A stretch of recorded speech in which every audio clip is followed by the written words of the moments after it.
Variety Sound Popcast. First of all, bro, Happy New Year. Damn it. Happy New Year, 2025. Yeah. Did you get it out of your system? All the 2024 shenanigans? Boy, Are you ready to be serious? It was definitely like a recap. A recap of everything that happened. Bro, so many things happened in the last like 72 hours, including me losing my voice. So, excuse me for the voice. Ronca. Yeah. I don't remember it. Yeah, Dale, I don't think anybody knows. Dale, Yadiel, Ronca. You know what the thing is about that Puerto Rican era right there, that 2006 era, is that all of us that are not Puerto Rican did not understand a single word that these people were saying for real. Yeah, it wasn't until... Too many new words. It wasn't until I turned like 30 that I started becoming more aware of like, wait, what you mean masgardeo? Oh, dude. What you mean? What does that mean? Oh, it's a whole basketball term?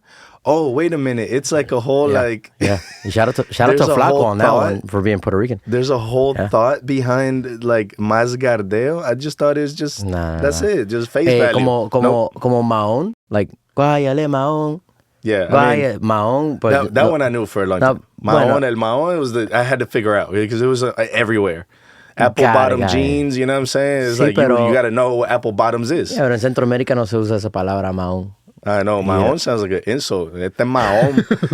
That's good. It's really good. No sea tan Mahón. Do we just invent a new thing?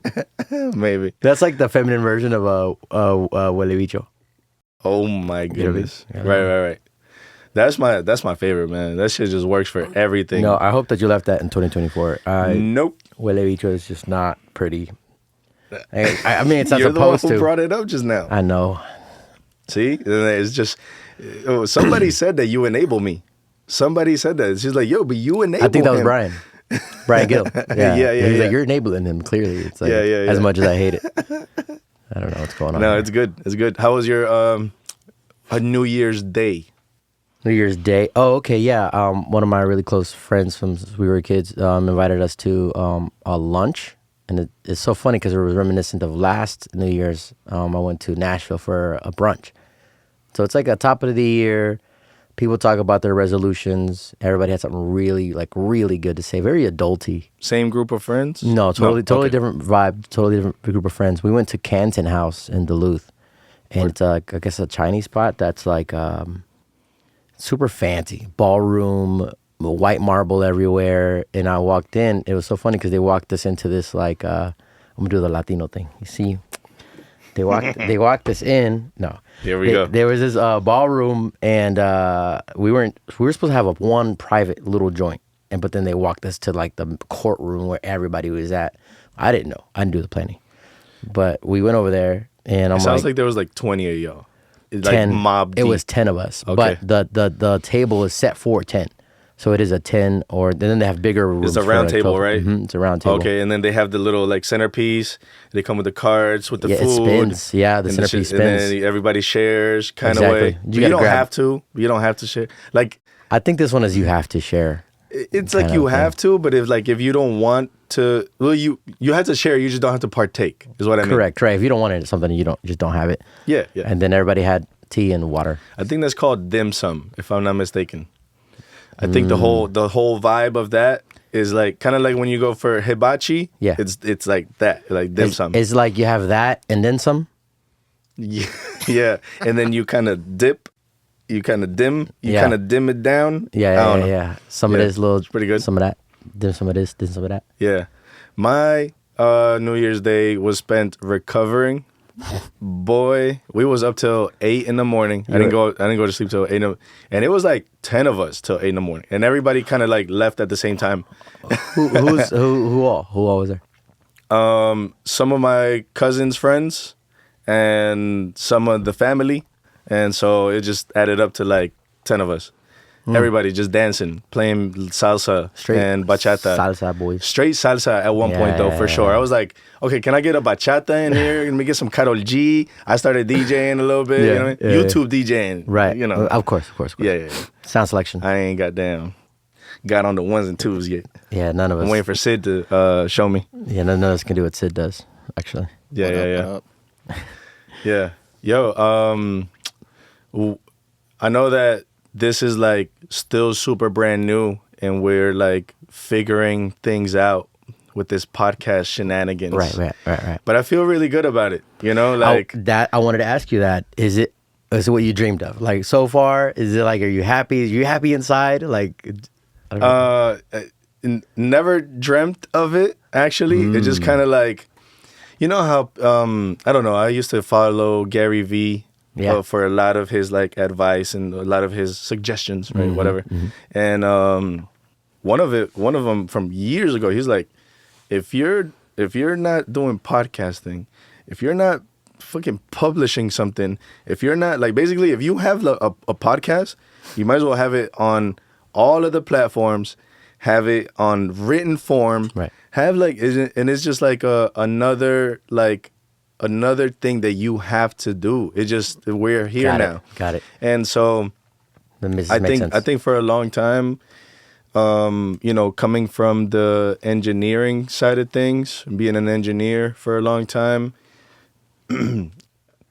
maybe you're just so busy working on that craft. Right? You spend all of your waking hours damn near just thinking about that. Definitely 10 years worth.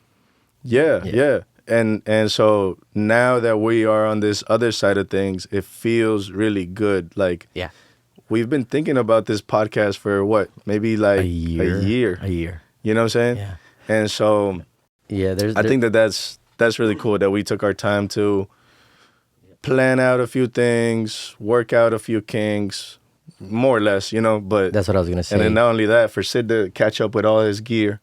You know, I always knew that Sid, big shout out to Sid Kell in the building. No cap. Sid Kell big Vision, shout out. all that. What up?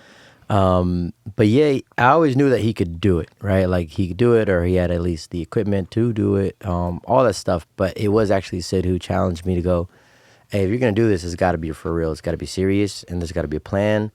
And it just had to be way more thought out. So a year ago, it was just the initial idea and the initial questions. And so someone like Sid, who is so like goal-oriented, that if he said it, that means, I'm not allowed to waste his time.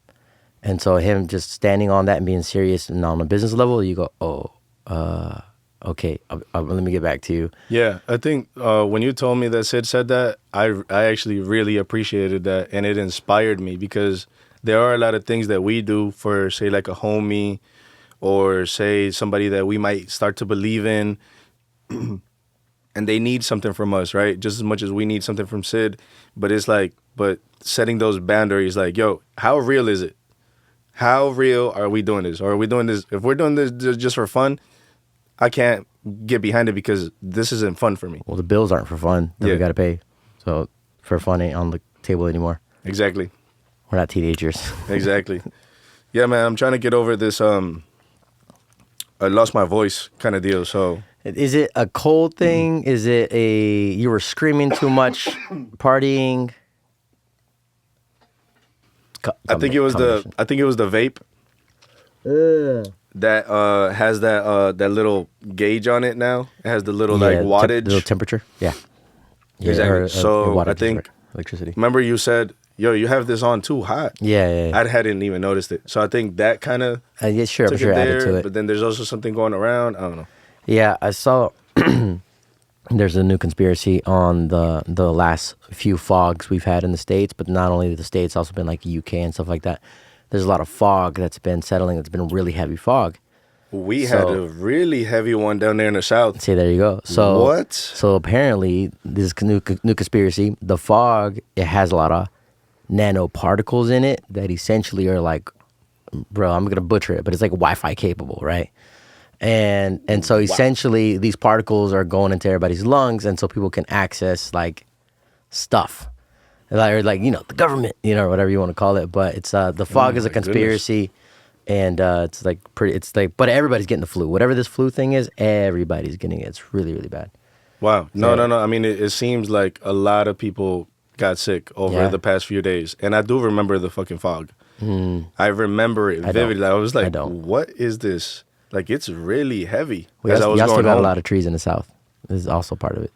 You know, so Oh, it's gonna hold on to that moisture down there for sure. Oh, okay. Yeah, that's probably it. Yeah, it's kind of nice down there. That's probably it. Yeah, man, it feels really good overall. I think to be on this side of it. I mean, you know, we started out with all of the goals of opening up the studio, Right. and we always wanted somebody to come in here and take over this space to make it their home podcast thing, you know. Yeah. But it just didn't come around, you know, and you know that like we're not just gonna let anybody do their podcast here. You know what I mean? Yeah. It's such a special like look to it that I do feel like, you know, what we wanted was that one client or that one person to come in and make it their home. But who better else than us? Yeah. We're at home. Yeah, for Yep. sure. I totally agree. Man, as I've been typing up a few like document things online as I like learn about, I would say like grants or, you know, just filling in business plans because we're like on that side of things now. And while I'm working on those things, I'm finding myself talking about transitioning to a leadership space, which is a responsibility. Obviously we had the Cinco Pistas launch in December. So we're like working in a whole new arena and it's adjacent to us being engineers, Right. but it's not completely the same skills. So like there's a lot of learning on this leadership side, which one of them, like you said, is now being on this podcast side, in front of camera side. I had to do a whole speech on a stage that I had to really work hard at. Like it's all like actually new skills. Some are transferable, but it seems like this is the right thing to do. And so I keep highlighting it more and more that's kind of where we're moving towards. Yeah, thank you. I think that's exactly the point that I was headed towards when I first brought it up. And then like, yo, like now that we're on this side of things as studio owners, not so much in the chair engineering anymore, Right. even though we are still heavily tracking and mixing and doing some mastering here and there. Sure. But this is really cool, you know? Yeah. It's really cool where we're at now. What are you excited for 2025? Like, do you know something's coming and you're excited for that? Or are you excited for something else completely? I think we're still very much in this like building phase. Okay. You know, we spent all of our 20s just giving away our talent. Yeah. I think Good way to put it. our 30s, we're going to be continuing to just build stuff. And you know how sometimes you might just be building like how we just see like fires, right? We just see all these little fires, but more than building stuff, we're like keeping these little fires alive, Yeah. right? Yeah. And A lot of so little I think fires. that's kind of like what 2025 is still in that same wave. Got you. I'd say I'm more excited for releases. I'm really excited for releases. I think artists have a massive responsibility to release music, and not because they need to be famous or they need to make money, but I'm not gonna lie. When I say responsibility, it's because it's a shared work. Like if I recorded it, I'm part of it. You know, like I'm part of your art. And so I would appreciate it if an artist releases, so it showcases like what I can do as well. But it's in the ball is in their court though, so I can't decide to release for you. Right. You know, so that's for 2025. I'm excited for releases and people seeing our work coming out of Society Sound. I think that's the main thing. So Yeah, no, that's cool. I feel like do you feel like that's like your engineer side of it all, like wanting to, like having worked on so much stuff and the stuff like people that we work with don't really release as often as you might want them to? yeah, is it my engineer side? You could call it that. So there is that, because that's what I said, right? I'm part of the work. But even as a studio, or back to being leaders or anything like that, like it's about putting up the free throws and you got to throw up a lot of free throws to make a lot of the shots and then get really good at it. And so we might just be a coach on the sideline. We might just be the owner of the team. We might just, I don't know, be a fan on the sidelines. Actually, or maybe we're just fans in the stadium. But releasing is just a massive responsibility, because if these people ain't throwing the free throws, and there's no entertainment, and nobody's entertained. Like nobody's having fun and nobody's winning. So And no, put no, up the free throws. yeah, and nobody's actually taking the risks. You know, I think that's something that we talk about all the time is that we're really the only ones in a pretty big range of circle of people that that don't really take that leap. Yeah. You know, I think that they do a good bit of a leap as far as like investing in themselves. Maybe, studio time isn't inexpensive. Mm-hmm. It's a luxury. The mixing, the mastering, all of that. I mean, it takes time, so we try to charge accordingly, right? But I understand where some people are just still very much like, even if they are investing a good amount of money, it stops there. Yeah. It stops at like, okay, you made the music, and that's actually something that I've had in mind for a long time, is like how to push people in into like doing the things that they need to do, like you said, like putting up the free throws. Yeah. Without being like annoying, or without being like insisting, or without being like, damn, bro, like, because I don't care how you get it done. Just put out the roughs at this point. Yeah. I think that's important for people to hear right now is, man, like these guys are really, really putting up free throws. Back to your analogy. And if you're not doing the same, and you're not being like as consistent as some of these other people, man, these days you're gonna get drowned by everybody else. Yeah, you're not making it through. You're not making it through. I saw this online post saying that like you're no longer, as an artist, you're no longer competing against other artists. You're competing for attention. And so that means all the content creators. Whether it's like a David Dobrik or, Mr. Beast, those guys have like the highest of attention. And then Cristiano Ronaldo is clearly like really high in the influence space as well. And Messi's in Miami. Right? Those are soccer guys. Nothing to do with artistry. And those superstar level things have always been, level.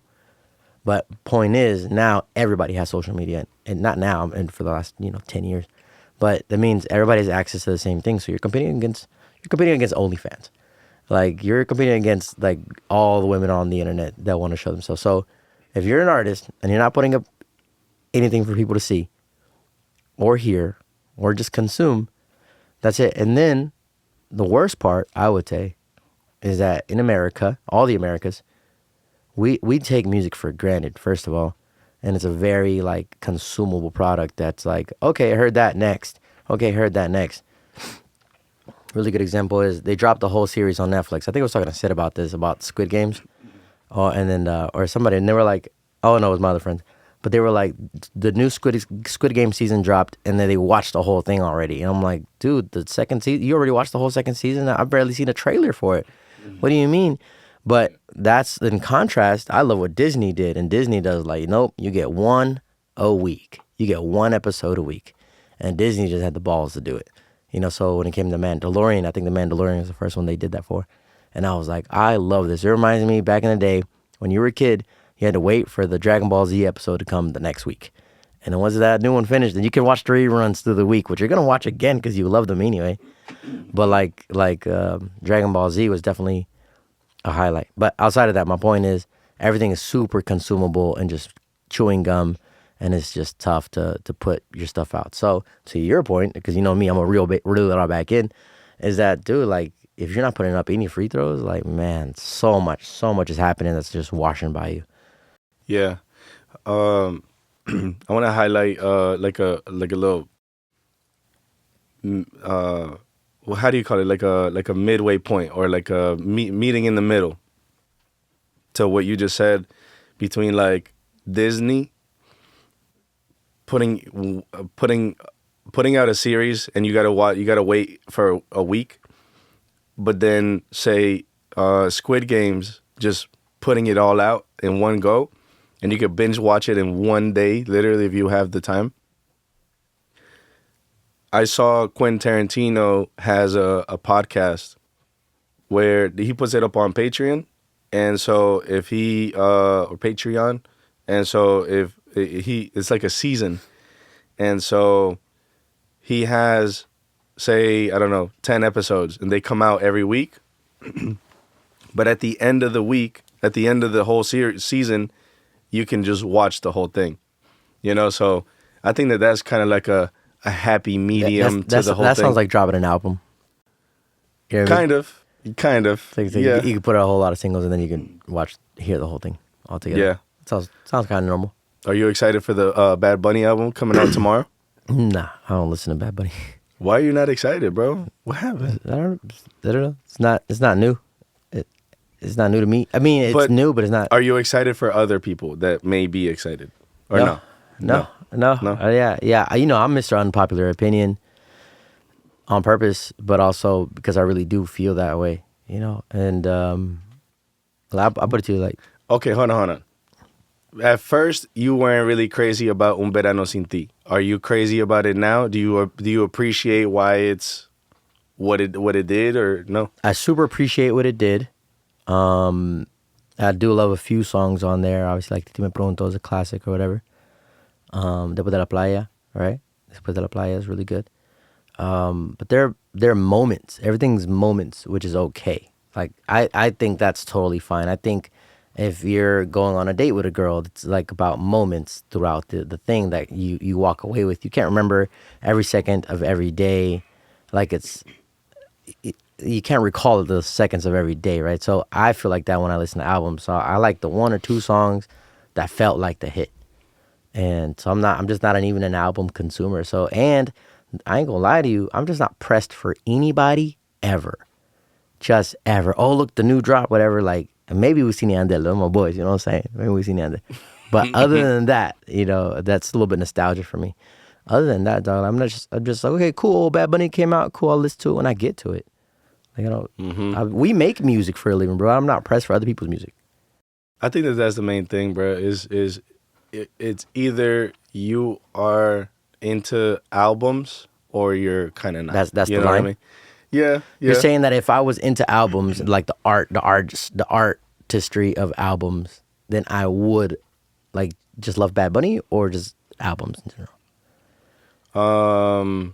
I'd say both, because I mean there's just so many other. You mentioned like the top 2 songs off of the album, Those are the only good ones. But that's crazy to say, right? I mean, I know you're just like those are the hits. Those are the hits. Clickbaity about this, but it's like, bro, there's Aguacero, there's Coco. I don't even know what those sound like, bro. Sing the tune to see if I can't sing right now. Oh, okay. Oh, yeah. Play it on the. And then they have the other one, Bailar Sin Ti, or Bailar algo así. I don't know. I don't remember. Man, even though, so coming up in my engineer career, I've always been this way, right? Like, this is not like new, and I would just try to be cool or clickbaity, right? I've just actually been this way the whole time. So I worked, like many of us in Atlanta, on a lot of rap music, whether it was indie, or mid-tier and up, but mostly indie for a long time. And when I say long time, like 3 years straight type of thing, 2-3 years straight. It felt like 3, I don't know, maybe 4, but I don't remember. It was a lot. Point is, people would stop and go, Esco, do you listen to rap music at all? And I was like, no. And then they're like, you don't listen to anybody? I was like, no. Nor the history of people. Like, I don't know Nas records, bro. Like, it took me probably to like 2018 to figure out who Nas was. Not 18, 14 or 15, and be like, Nas, who's Nas? Like that, because I just didn't grow up with music in that sense. And when I transitioned to Latin music when I was a teenager, it was over. No more rap music ever again. I just stopped listening to rap music. But that doesn't stop me from being from Atlanta, absorbing the culture, absorbing like the essence of what things need to feel like. I think that's why Atlanta's the best thing ever, because it just seeped into my pores. Because the moment I started recording everybody and a lot of rappers, they all go, dang, bruh, so you don't listen to rap music, but you know how it's supposed to sound like. And that's just supposed to sound like elevating it and really finding people's voices and really like just hitting it. And they're like, bro, it's crazy that you can do it without consuming it. And that's the feedback that I always got. So because that works, I'm gonna stick by it. Like, I'm okay being me. Y también hay que acordarse de esto, bro. Like, if I saw this happen, people would see a Chris Brown record and be like, I want to do a record like this. The thing is, that song just came out, which means it's been sitting. That song that you just heard yesterday has been sitting for at least a year, if not longer. Sometimes songs sit for 10 years and then eventually they come out like Beyonce records. So you might be modeling something off of something that it's like the past. So I think you should create things that are new from your mind, from your brain, from your heart, and you're in the future, like at all times, because you're not going to release until a year from now, knowing how these artists be dropping. Maybe one thing that lets you excel in that world is because, from what I can kind of gather, right, is that rap music tends to be kind of raw. And maybe if you didn't know better, you would just go EQ and a little compressor and then boom, that's it, right? Whatever. And so at the same time, you were coming up at this stage.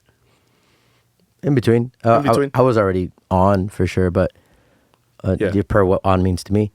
Right. But no, that's totally possible, but that doesn't speak on like, that doesn't align with the amount of repeat clients and the amount of like things that worked. So what exactly was the standout thing that would, that would make them say this? Vocal mix. I would say vocal mix. So it's not necessarily, basically, here's my 20 cents, not 2 cents. Here's my 20 cents. In the years of 2016, so say 16 to 18, there still wasn't a whole lot of content on the internet on how to record and how to record well, right? So not anybody and their mama had a template. Like, eventually you saw the Migos template circulate a lot, and people got a hold of that somehow. Oh, wow. It got leaked. So I saw a lot of people, hey, pull up my template, and it would literally say like Quavo on it. It's like, bro, this is the Migos template. What are you talking about? So stuff like that would circulate around. So, but there wasn't, what I'm saying is that there wasn't a lot of just data out there where you could download templates and everybody just sounded good. And there's Apollos in every house. Like, people were going to SAE and getting in debt just to grab a little fast track, little Avid interface, just, or like a MacBook. My point is that the information wasn't readily available. So people didn't sound good. So I would attribute it, what you're saying, close to what you're saying, is that the fact that I was good, but definitely right above like the average, which was really low. Like, yeah, I'm not up here with, I don't know, a Neopogue, or just somebody really high end. I'm not there per se at all, especially when I was coming up, but I was above the standard, which was really low. So say like Rocco was one of the ones that walked into the studio and was like, hey, what kind of speakers are these? And I always felt offended when I heard what kind of speakers are these, because you like what it sounds like, but it's not the Yamahas. They were just Yamahas. It's not, I promise you, it's not the Yamahas that sound good. It's me. And so it would be guys like Rocco or even Billy Hune and be like, damn, bro, like, okay, you nice. Or being able to work with a Bone Crusher, really, that's 2016, like really early on. So like, okay, but now I wasn't excelling, I was keeping up. It was like, okay, cool, but I'm on the right track. And then so it was always vocal mix focused. And then one of the ones that was really cool for me was this Lil Mo, who's, like OG rapper chick. And she, it was an amazing lesson because she went in there, she ripped it, and she was on my ass. And she was like, all right, pan to left, another stack, pan to right. And I just was not ready. And we were shooting too. We were filming at the same time. So I was like, oh my God, like, so I'm scrabbling. But she walks out the booth. After she's done, she killed it, and she did some singing, a bunch of layers. And she didn't say a word to me. And I was like, oh man, she just kind of continued with her shot because she was still acting more to say, but the music she took serious. But when she walked out, she got back into shooting mode. So she still didn't say a word to me. Point is, I didn't know if she liked it or not. Like, well, there was no feedback at that point. Is this good? Does it sound good? Is it to the standard? Because I knew she was important. I just didn't know. But then it was an assistant who kind of gave me the flowers. I was like, hey, yo, what'd you put on her voice? Oh, just the mic and the U87? That's nasty. And she was going through the Avalon. But I go, yeah? Oh, okay, good. So I still needed validation, but at that level, it was the lesson that I go, oh, yeah, when you're at that level, bro, it's supposed to sound good. That's not a compliment. You're not supposed to get complimented. You're doing your job. Shut up. You know, and so that's like the day that I learned that one. I'm like, oh, literally, I always go back to, it's like graduating high school. Like, you're supposed to. What are you happy about? That was that high schooler. I was not excited. I was not happy when I graduated. Meaning I was dry. I didn't feel anything. I was just like, everybody's like, yeah, throwing caps up or whatever. And it's like, yeah. You're like, and then what? Is this special? Now like, what? Y'all are partying today or something? I guess I'll show up to my friend's house or something. Like, I didn't know what to do with myself just because graduating high school is just not an accomplishment. And neither is recording well. You know what I mean? So I think that mentality would be more so the thing that attributed it, because I'm like not settled with anything ever. I'm just always trying to work harder so I can like it, really so I can like it. And so I'd be mad when I don't have the right equipment to make it sound good. I'd be like, yeah, that reminds me of that story that you just told definitely reminds me of moments where I've worked with some pretty talented motherfuckers, and when they walk out the booth or they get done doing whatever it is like everybody knows this is amazing, right? But then they walk back in or they take off their headphones or what, like, okay, we play it loud, and like nobody says like, yo, great job, great rap verse, man. Like that right there is like just leans corny in a way that is like, yeah, you're supposed to. That is what you're supposed to goddamn come in here and murder. You know, so that's really cool. I think depending on how like high end the client is, they might tell you to shut up. You know, like if you complimented them, like, hey, good verse, shut up. Like you sound stupid for sure. Yeah, for sure. Now, but however, if I may, that's actually what made me stand out in the indie space, because I did give positive feedback or just feedback at all. Feedback at all. Yeah. So that really, because most of those guys, they kind of need it. They still need more than anything. Yeah, they still need direction. Whether they're doing well or not, are they heading in the right direction? And so, but it's funny to see like the most gangsterous guy in the room that's always about being the boss and you know. But they're a child. Actually, you're dealing with children the whole time. Like, people think that I record well, and it's like, no, I'm dealing with your child ass. That's really what I'm doing. Well, the thing is that you're not really a boss until you're really paying for everybody's goddamn, life. It's like everybody around. Everybody in here is getting paid from this one person. The security, the assistant, the engineer, the studio. For the record, whatever. I am talking about that guy though. That did happen in my career, where it is the guy that is paying for everybody's stuff and providing jobs and being like. It was so funny. There was a moment where two guys would be like, shit, I bet you I'll get up before you tomorrow. And these guys were having a competition on who would wake up the earliest to go and get the bag. Oh, yeah. And so I'll wake up first. And then the boss goes, man, shut up. Both of y'all don't ever get up or whatever. Y'all, what are y'all like? Because they're not on his level. And the boss always got to make the other guy feel smaller, blah, blah, blah. So they were still bossy. But he was the guy getting, it was definitely true. Probably true. It's definitely true. He's probably the hardest working motherfucker in that building. Yeah, I saw him yell at that moment. I saw him yell at a jeweler because the jeweler tried to sell him something less expensive. So it was for his newborn. Like, he had these dripped out chains for his newborn, and they were like probably $40,000. And the guy was like, "Nah, I got the 30,000 joints for you," or something like that, right? And then he's like, "You think I'm gonna put that on my daughter?" Nah, bro, you trip. You got me effed up, bro. And he just like went crazy on him. And he goes, "No, you give me that shit tomorrow." He's like, "This." He didn't say effed up. Nah, he said fucked up. You got me fucked up. Sorry. I was just... I mean, fucked up. And actually, I don't even know if he said that, actually. But he did. That's how I felt. Yeah, that's definitely how I felt. But so my point was that it was the boss in the room, right? But at the end of the day, that same boss is a child. So they sit down with me, Esco, and then I go, "Good job on that verse, man."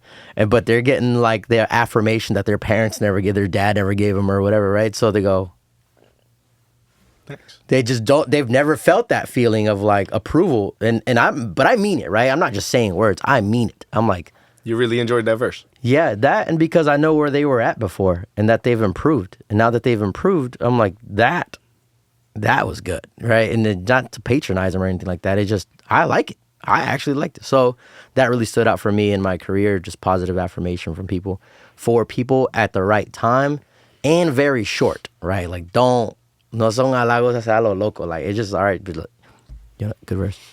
Like, you got to be super P about it still, right? So it's just, but that, all these things is what really stood out for me to keep growing, still be dope, but then also remember that there's a lot of growth and there's levels to this game. I wasn't always good at shutting up, like around other people that are super, super above, you know what I'm saying? But they all noticed, like, oh, okay, he at least what he's saying, he knows what he's talking about. He just won't shut up. It's more like that. I had a quick note. So obviously, me and Esco, we went to school together, and we've been working together, and I've seen him grow from where he was at first till where we are today. One biggest thing that helped him get to where he is being a sponge in any situation. I think that was the biggest learning thing that I picked up from him. Is to, like, when you walk into a room, how do you learn from that room regardless of where you are, at what level you are? So I think that was one of the biggest things that I took away from his growth to where he is today. Thank Just you. wanted to add that. Thank you, man. Oh, word. Thank Word. You literally just took the words out of my mouth too, because I was gonna go. I feel like people are always asking me. Well, when I'm around you, they're always asking me, like, what would you do if da da da, or what do you do with this mix situation with da, whatever. And I feel like I've never really asked you, or I've never heard, like, what is your main, like, number one, like number one advice for a young engineer coming up, and what is that? I got a lot of those. Oh yeah, there's a lot of things. I have a passion for teaching. And like sharing. I would say sharing first, teaching second, right? What would be, so you're asking me, what would be good advice for the next generation of an engineer coming up? So we're talking about recording engineer, a tracking engineer. What's a good piece of advice? My favorite piece of advice would be, don't use the talkback almost at all. That would be the one. That's hard. Yeah. I do much, because communication is 80% body language. So you pay more attention to your body language, is what I learned during the process. So if I like lean back and just chill hard, I look uninterested. And while they're in the booth, they're like picking up on, like, you don't care about me. Mm-hmm. Or just like on the phone or something. Yeah, if you're on the phone, if you're looking down, if you're just not paying attention, if you just smile or you smirk, they see all of that, an artist in the booth. Because the moment you step in the booth, you're like, again, a child. But because you're in a creative space, you're just pure subconscious when you're singing in the booth. So you're receiving all the input from everywhere, especially the person that's directly in charge of your art being done. So the talkback is incredibly invasive on the headphones, like super invasive, because there's like a little world in there, a really beautiful world in here that you probably created as the engineer too. It sounds amazing, reverbs, all like the sauce. It sounds really good, and they go, okay, Sean, like, can you get short? No, sorry. You know what I'm saying? So that's out of here. That's what it sounds like though, and so it's disgusting. And like, I only learned that actually from being in the booth. So I put myself in the artist space and started recording a lot and having fun, because number one, I wanted to. It was always been my goal to release my own music or anything like that, out of learning, but for fun. And then I noticed myself, as aware as that I can be. Mm-hmm. I would get angry at the interns or the assistants that were growing with me and still learning. I would be angry at them for talking to me, and I'd be furious. I'm like, shut up. I'm in my zone over here, right? And down to the colors of the room. I noticed that blue, my favorite color was blue growing up, but I can't have blue in the booth. Way too electric, way too saucy. Like, it's just not creative. I can't use it. Purple's way better. But again, the talkback is just too invasive, especially in the headphones. And so I took all that data and go, okay, how can I become a better engineer? Don't use the talkback almost ever. I use hand signs. Yeah, just because you could see me through the window. Like if you could see me, that's all the communication we need, and I don't need to say much. But the artist stays in the rhythm, stays in the zone, stays in the auto tune, stays in the key. You're right, stays like just you. There's just no interruption at all. No, I love that. When I used to record a lot of songwriters, and songwriters just want their ideas out.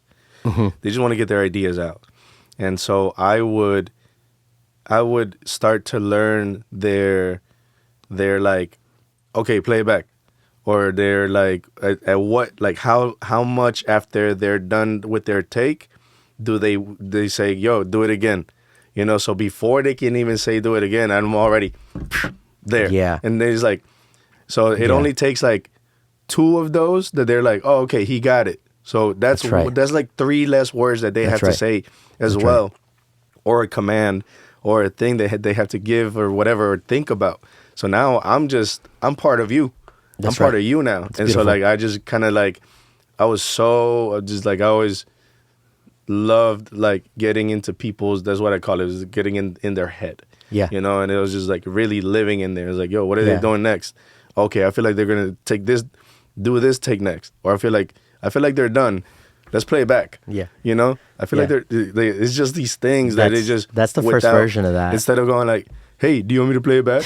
It's like, yes, motherfucker. Like, are you here with me? If you are here with me, you would be feeling all of the things that I'm feeling, or even wanting, you know? So it was just like being... Good way to put it. I mean, it stems from, you know, an intern should be 10 steps ahead from the assistant engineer. The assistant engineer should be 5 steps ahead of the engineer. And the engineer should be that many steps ahead of the whatever source. Accumulated 20. Yeah. Right. But, no, that's really cool, man. Good feedback.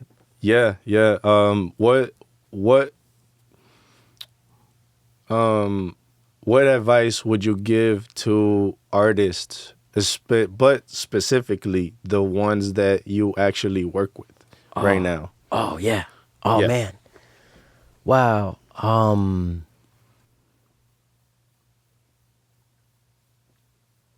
think that they should, because you work with me and like we know each other well at this point, because the artists have been working with me for a long time. Like it's been a long time now. I think you should trust that you've done all you can do. That's it. You've done all you can do, and with the information available at that moment. Meaning that's the best you could sing, that's the best you could choose, the notes that you chose, the music that you chose based on what you know.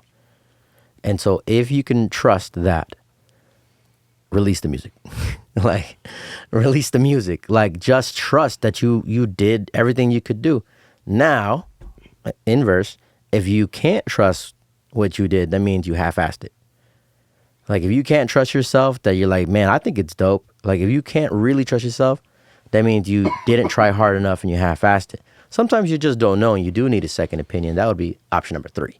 But number 1, I would say for the people that I work with, trust that you did everything that you could do on the music side, especially if it's mastered and done, release it. Like, stop overthinking it. Like, I think we're doing it right here. Here's the example. Look at this podcast. The first one didn't even have a table because whatever. But like, the point is, sometimes you don't know and you're going to find it through the work.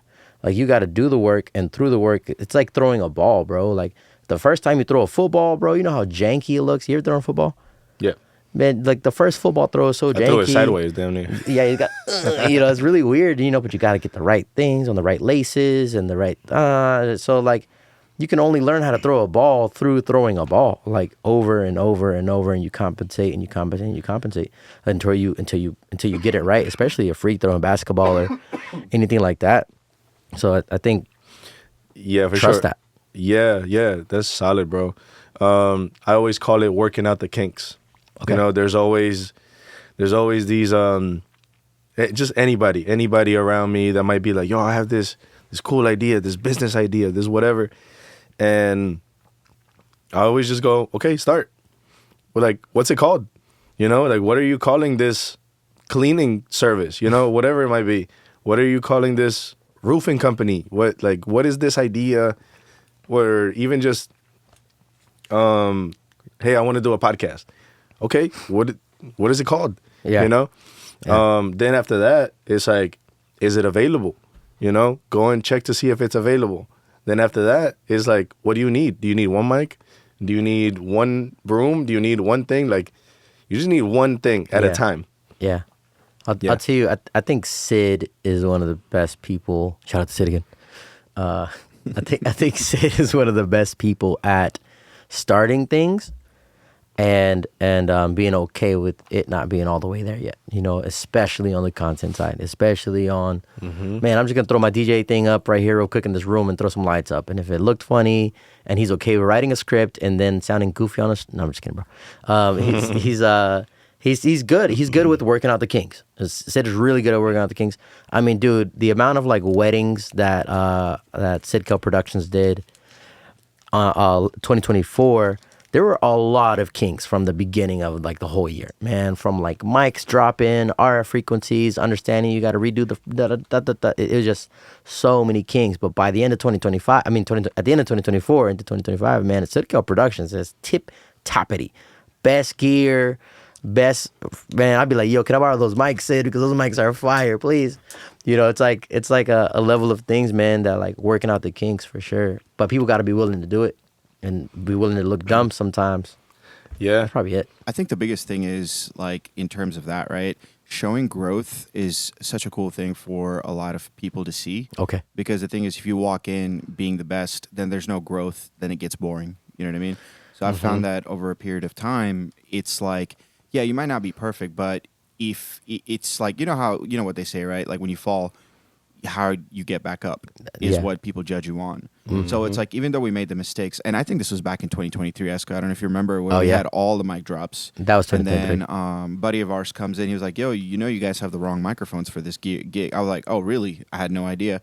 And then we made a lot of expensive mistakes. But then what was cool about the whole thing is we corrected it, and then we came back, and now it's like almost 80-90% like very efficient. Yeah, and you know who gave me this advice, and I'll shout her out.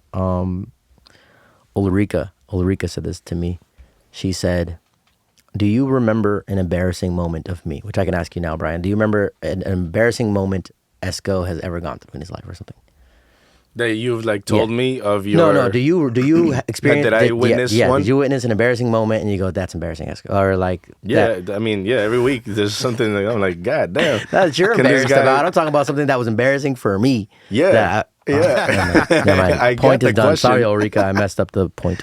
Oh, okay. So I'm supposed to say, no, I've never seen you go through anything embarrassing, Esco. No, it's just that there's embarrassing moments in our lives that we find incredibly embarrassing ourselves. That we go, oh my God, I can't believe I did that, and you're self-conscious about it. But other people may see it, right? But you won't remember it and relive it next week and the week after that, and you go, I can't, you know. And then now that kind of curates how you feel to yourself when you're talking to people.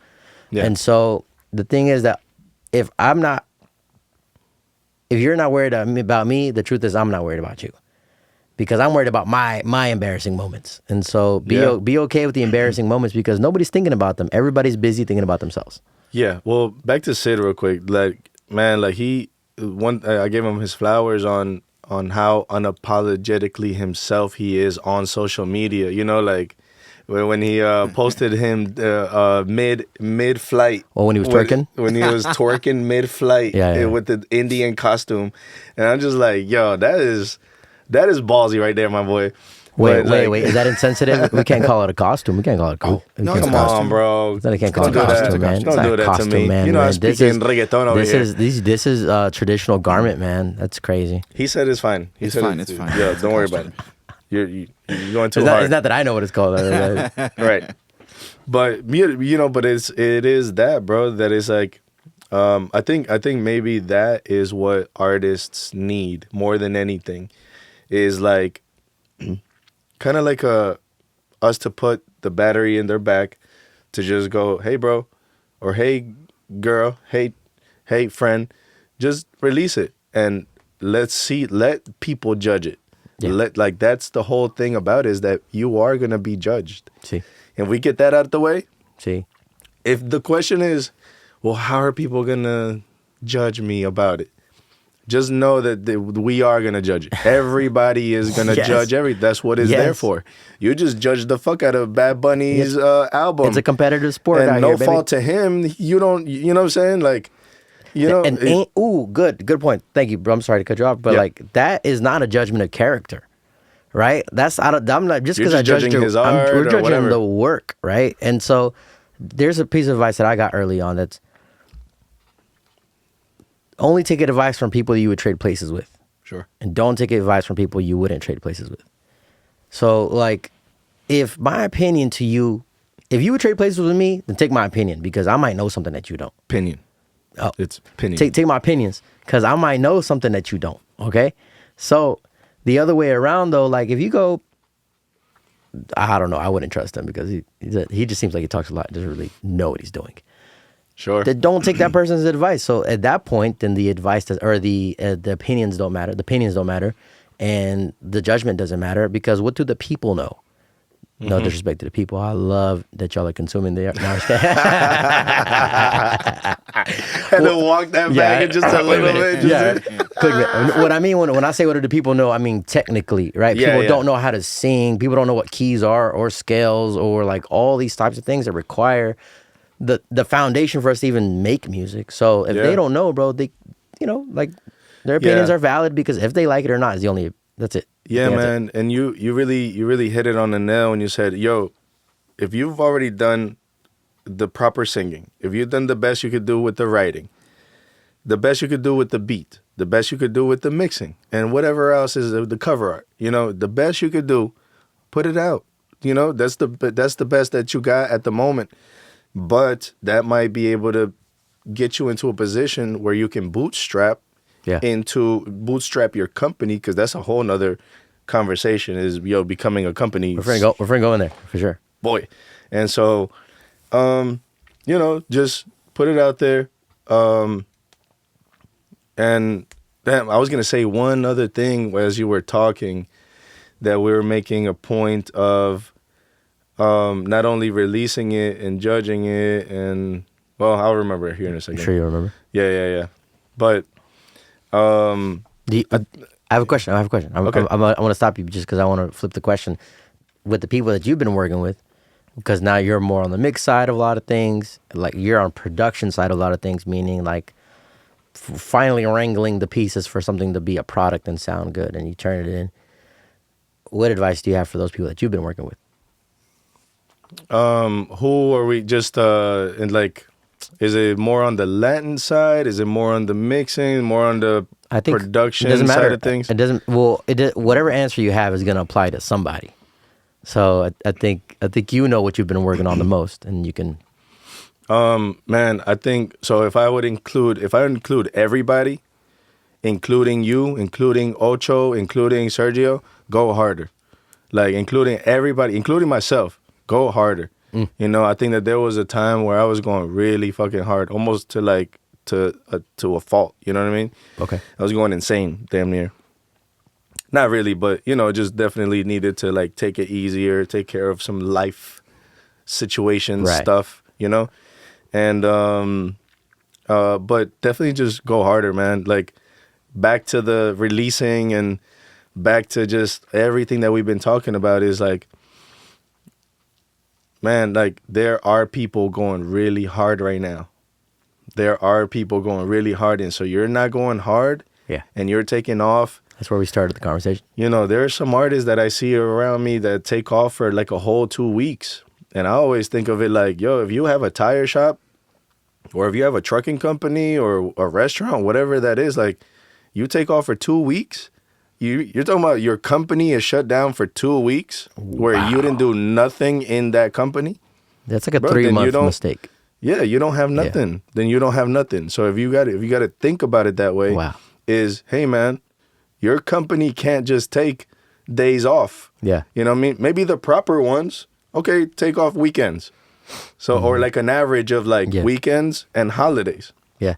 But other than that, you Yeah. got to be open for business. I agree. You know what I'm saying? And if you're not open for business, then somebody else will. Mm-hmm. You know what I'm saying? And they are open for business, and they are putting records out, and they are showing up to whatever club appearances, or they are, giving their songs to a DJ. There's always something to do.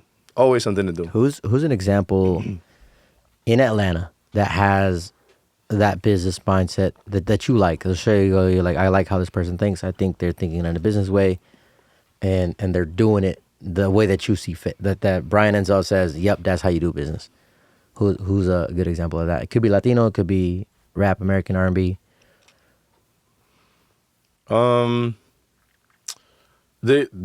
There's a few that come to mind, but I don't think that anybody is maybe at the level for me to say like Sure. like exactly like, yo, I feel like I still need to see more. Gotcha. You know what I mean? So if you look back in time now, then and when your career was all just engineering, I mean, I don't want you to say Future, because that's a guy who's got his business down packed. But who's a good example that I think we could compare ourselves to?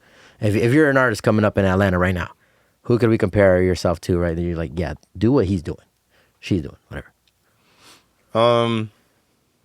Nothing. Nobody comes to mind. Nobody comes to mind? Yeah, nobody comes to mind. I mean, That means tighten up, everybody. Yeah, and that means go harder. Everybody tighten the fuck up, man. That means nobody got it. No.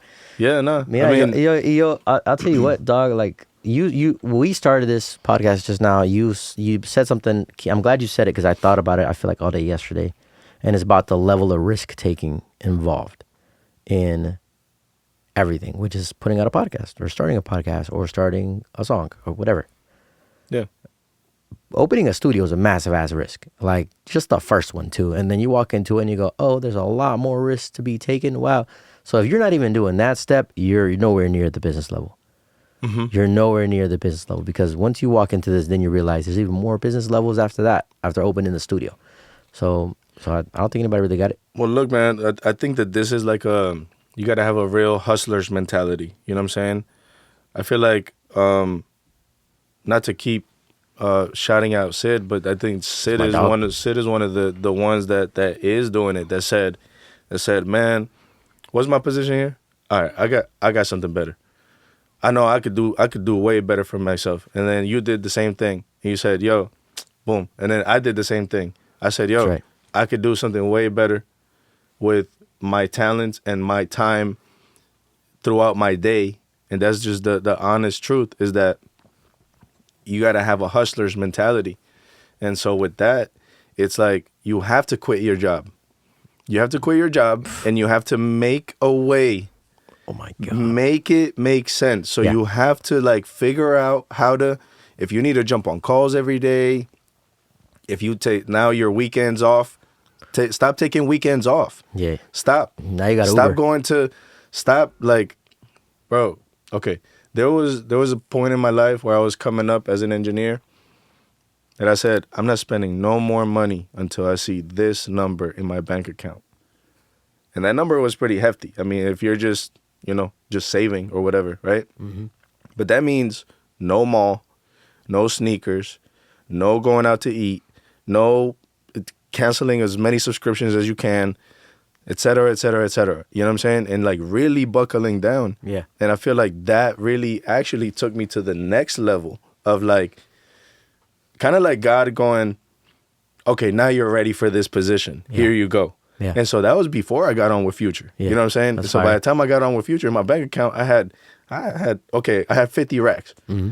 You know what I'm saying? I had 50 racks just stacked up just from engineering, Mm-hmm. just from doing 2 a days, three a days, just hustling around town. Yeah. Hey, Work how much ethic. an hour? Hey, how many hours? Hey, hey, can you pull up here? Hey, I got 4 days for you here. Hey, and Unstoppable. just saying yes to everything. Incredible. You know what I'm saying? And not only that, like, I had a pretty, like, cool rate. You know what I mean? Like, if I was, like, say it was, like, 30 an hour, I was really 50 an hour.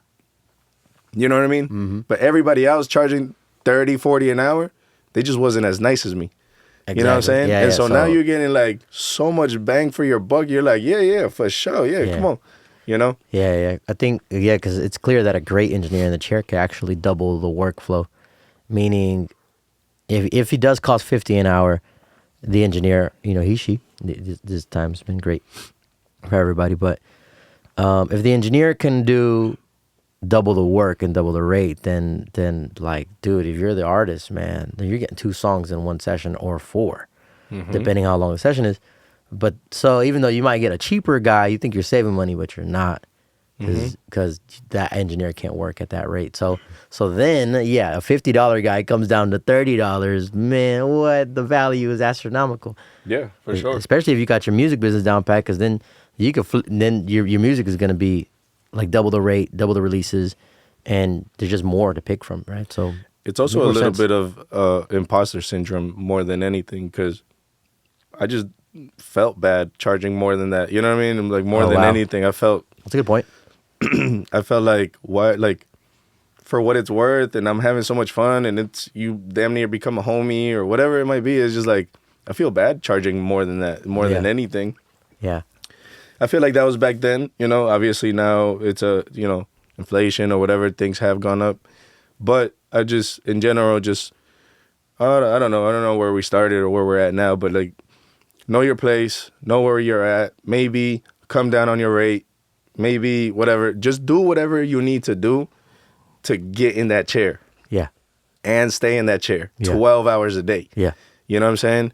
And I think that, or if we're talking to artists, like, do whatever you need to do to start hustling. Maybe you need to start looking outside of Georgia. Matter of fact, start looking outside of Norcross. You know what I mean? Start looking outside of Alpharetta. Start looking outside of, just go to the city. See what kind of, can I get on for $100? You know? Word. But that's $100 that now you can invest in a cover art or something. Keep it in a separate bank account. Don't put it in your pocket. You know what I mean? Don't put those $100 in your pocket. Put it into the business that you need to be having, right? And how many artists, like, do you think that there's a lot of artists that we work with that actually have their LLC? Like, out of, like, say, like 50. Music LLC. I think a lot of artists that we know have an LLC. Maybe. Okay. Yeah. Meaning they're entrepreneurs. They're, I think most of the people that we're the closest with are Latinos, right? So I know our hustler mentality is Latinos, but we see where the money comes from in our account. So I could tell you that I don't think I've seen one music LLC.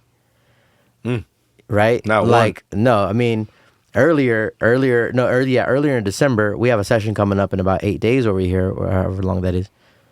Well, we're just talking about the indie clients, right? Not the ones that are already established. Well, we're working on an indie project still coming up in a few days. But the point is that it's a TV show. That TV show has its own LLC. And it's the second season or the second edition of that show. So the first show, I assume, has its own LLC first too. Because my point is, we see where the money comes from, and the LLC is coming from is the show that they're working on. So, as a matter of fact, if you're working on an album called like Tres Paredes or something, then Tres Paredes LLC, the album, because that project is his own LLC. Like, I mean, I'm being exaggerated, but that's what it looks like on the film side. That's what it looks like on film. That's what it looks like on other levels. But I could tell you that no artist has sent money from an LLC that's a music LLC at all. But you ask about Escobar Records though. I've had it since 2020. You know what I'm saying? That boy is almost 5 years old. You know, so pero because like, it was my friend who told me this. Like, you don't do it because you don't take this seriously. Like, if you don't have your LLC, if you don't buy your own Apollo, if you don't, meaning this. If I bought a $3,000 microphone, it means I have to use it. You're gonna take it seriously. It's $3,000. You're gonna use it. But if you're like, well, let me just get a I'll just get how much is that one? 400? I think we could do the work with 400, right? Yeah, let's do it. If that's the microphone you're picking, that's exactly how serious you're gonna take your work. $400 worth. You're just not gonna take it seriously. Sure. So you there is a mindset, like, so if you do an LLC or you go through these proper like processes, you'll take it very seriously. Yeah, but you just took shots at my Bluebird. It's fucked up, bro. Yeah, you were like 16 when you got that. Yeah. I went that Yeah, bro. And you were talking to your eyes. So yeah, you did do the equivalent of $3,000 as a teenager. You know what I'm saying? Like, oh my God, $500 as a kid is disgusting. Yeah, no, for You sure. know, I yeah. had a two-part question for you guys, real quick. Yep. For people that like going off of the whole idea of like taking your art and craft seriously as a business, what do you think are like the first 2 or 3 steps that people could do to kind of get into that mentality? Because like I know there's a lot of inspiration. You got to hustle hard, you got to do this, but like I feel like a lot of people get into that but have no idea which direction or where to start. So I love that just question. like at the very lowest, like what are the first 3 steps do you think would be good for people to start to get into that mentality? You do 1 and 2, I'll do 3. Just because my voice. Was it 3 questions? Was it 3 He questions? said his top 3 things. All right.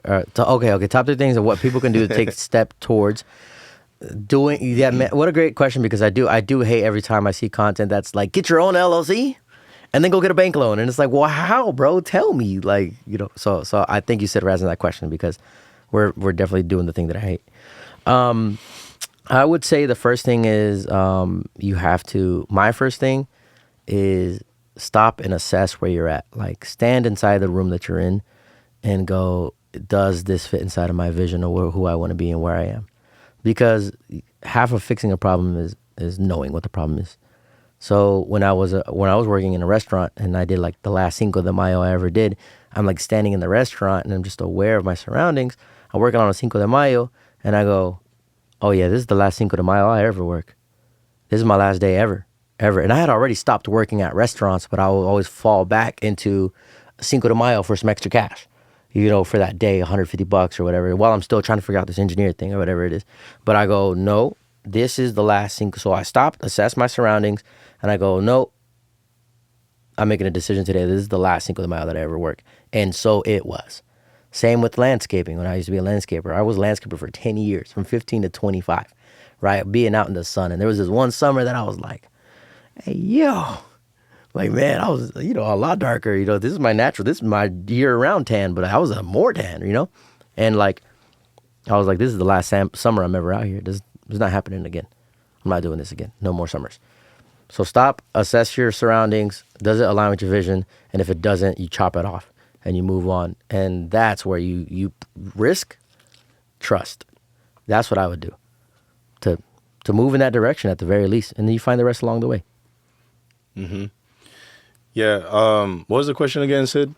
Yeah. So basically, like we have so much information out there on how to, like people always say, let's hustle hard, let's be stronger, be better, this and that. But what does that really mean, right? So, Practically. you guys discussed the idea of being, treat your craft like a business, because that's how you see the most successful people get out there. So the thing, my question was like, what are the top 3 things that like somebody starting off can get into that hustle mentality of, being in a business, being a musician? Because, a lot of times I feel like musicians or singers, artists, they want to be an artist, but they don't know how to treat it like a business, as you guys clearly mentioned. So what can people do to get into that zone? What are the top 3 things starting off?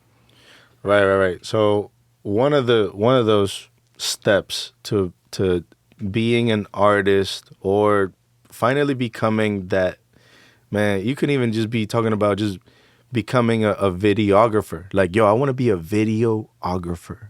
That's what I want to do. Like, it's still the same hustler's mentality, right? So hustling means getting up in the morning and finding where your next piece of bread is going to come from, right? And so what I would say, one of those steps is like really hone in on your hustler's mentality. Really, what does that mean? That means take initiative. That means write things down. You're not going to remember everything. Hustlers, like, if we're talking about Bill Gates hustling or somebody on the street level hustling, like, they're always, I promise you, the street guy is also writing things down. Oh, yeah, I got to do this. Oh, yeah, I got to get this for my house. Oh, yeah, I got to get this for the baggies. I got to get, you know what I'm saying? Like, whatever it is that you got to write things down. Take initiative. Be creative. Where's my next dollar going to come from? How can I make $1 here? Oh, somebody was telling me that they needed a service of such and such and such and such. Cool. Let me follow up. Yeah. After you do after you do the job for them, follow up with them. Right. So it's just all of the really the menial things. But what I'm mainly saying is get creative. Get creative on how you make money. Say back to the videographer idea. If nobody's hiring, if you want to be like Beyonce's photographer or videographer or something, you're not just gonna wake up and the next day just hit them up and they're just gonna hire you, right? So you got to start somewhere, right? You got to go to maybe weddings. You got to maybe do family first, and then from family, at the very least, you get a portfolio of some sort. You know, something to show for. And I think that's just where it comes from, is be creative and take initiative, because it's your own business. That's good. And nobody's going to want whatever it is that you want more than yourself. Yeah. So get out there, wake up every day thinking about the stuff that you need to do to get to that place. Yeah. You know, even if it means that for the next 2-3 years, 2-3 years, Easily. have it already mentally prepared that you're going to be putting in 12 to 16 hour days At of least. just going crazy. Just grind. Sometimes, bro, how many times have we stayed here at the studio working on whatever it is that All the we time. might, like, yo, okay, bro, let's take a nap. We'll see you in 3 hours or 4. Everybody grab a couch. We're finna get back up. We're finna get Keep back going. up. Exactly. And Yeah. so we're still doing it. Why is people not doing it? Why are people not just so hungry? You know, that like when even if you, man, bro, I'm gonna shout out Future one time, because I saw it so many times where he is the one with the most money in whatever building we step into, and he's the hardest working one. He's working harder than me, because he's sitting there being creative. I'm just recording, chilling. Sure. You know what I'm saying? But he's sitting there like coming up with this stuff. He's working harder than everybody. You know what I'm saying? And so I think that, man, take a page from those people's books. Like you hear it all the time. Beyonce, his work ethic. Elon Musk, work ethic. Yeah. All of that. I think that would be my 20 cents, as you said. Yeah.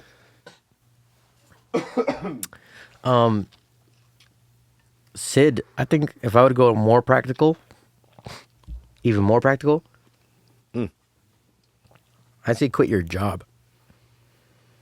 Quit your job, because it is taking at least 8 hours of your day, and you got to plan around that, which means that you also got to go to the grocery store and cook, and then you also got to go to the gym, and then you got this whole routine life because it's structured around your job. So you think it's only 8 hours, but in actuality, it's 12 to 14 hours. So I'd quit your job. You know, I was never afraid of quitting I feel like I never had a job, even though, because one of my earlier mentors since I was 18, shout out to Joe one time.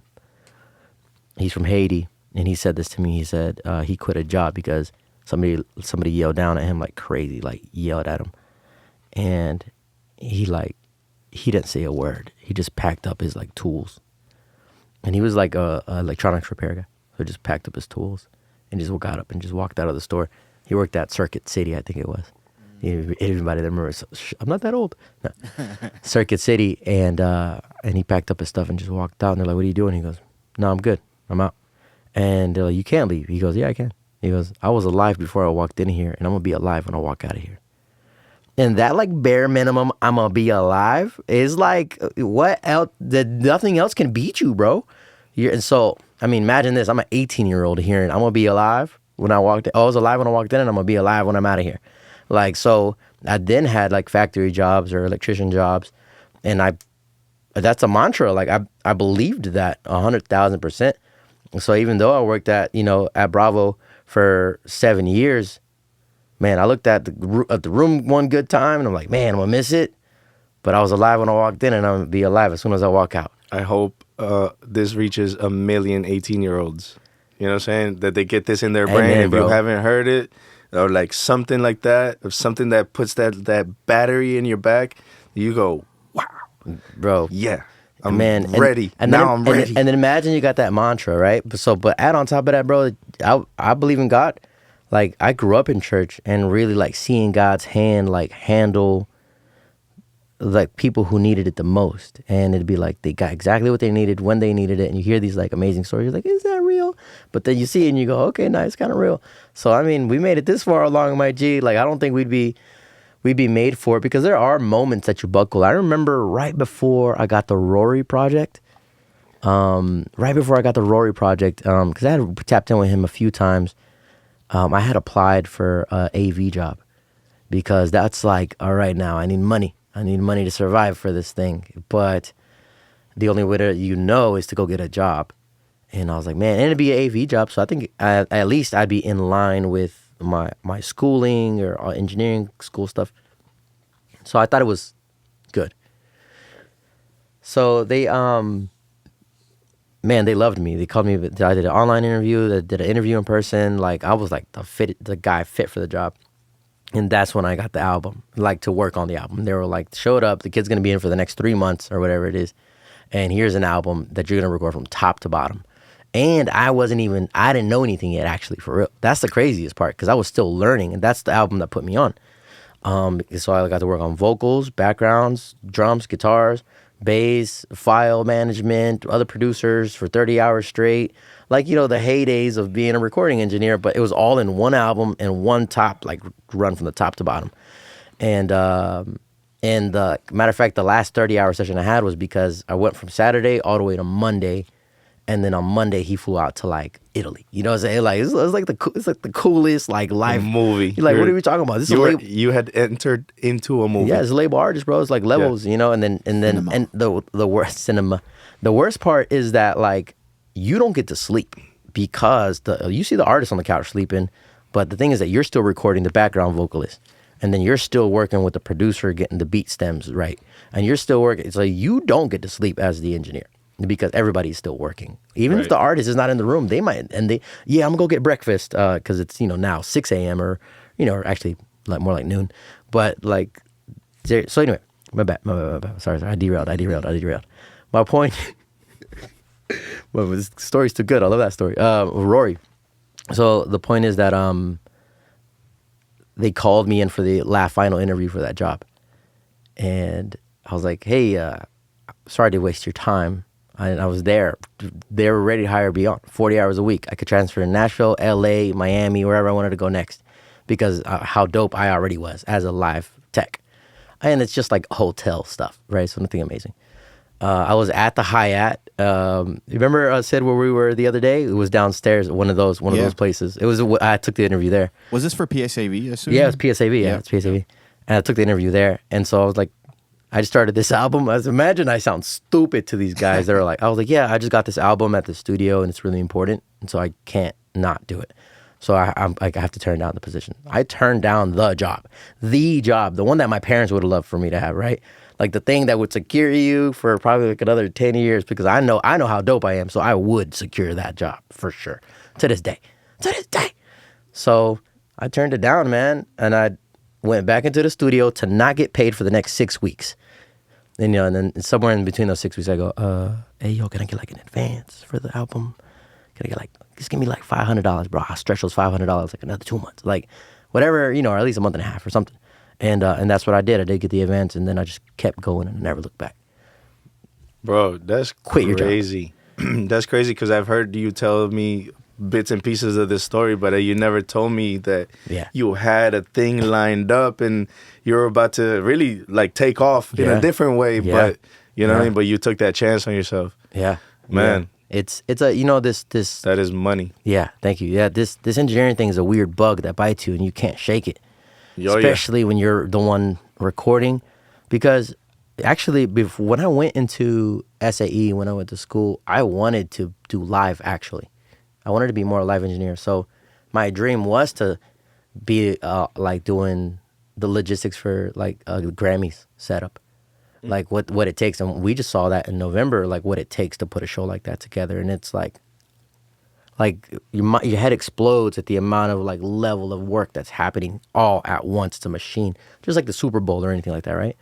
And my dream was to be at that level on that side of things. So, but then I happened to love the studio. And then I went to go work, because the rite of passage is that you intern, and then, but as you're interning, you're learning things that you didn't know you were going to learn. And then you see the dream. You walk into the movie, the guy's flying to Italy, and then they'd be like, what you want for breakfast? And the dream buys you fat mats and you get barbecue. And like, you know, it's like you're seeing movies left and right, and you're like, dude, this is like awesome. And it can be yours if you work hard enough, though. It can be yours. And you got to play your cards right in a lot of things. A lot of times you got to, you know, shut up, bite your lip, like just look away. Like there's moments of that for sure. But they all serve, they all humble you, and you grow from all those things. But yeah, man. So that's the true story. I wanted to do that thing first, actually. So it was my dream that I turned down, the initial dream. I turned that to follow the new dream on top of the thing, which we're still working on. And you had turned down the dream. I know. You turned down the dream. No, bro. Hey, I think that's a perfect way to wrap this one up, bro. I know you got to catch a flight. You got the PJ on deck. You know what I'm saying? The PJ is waiting for you right now. For sure. But we do got the Escalade outside the black car waiting for you as we speak. It's already warmed up and ready for you. For sure. And it's a little cold here. It's a little nippy. My bad, everybody. Hey, this was amazing, man. Yeah, it's a good successful second Popcast. A little Popcast. You know what I'm saying? Yeah, don't remind me about that. Yeah. Don't remember about that, man. And Happy New Year, everybody. Y'all go out there and kill it. Dang it. Thank you, everybody.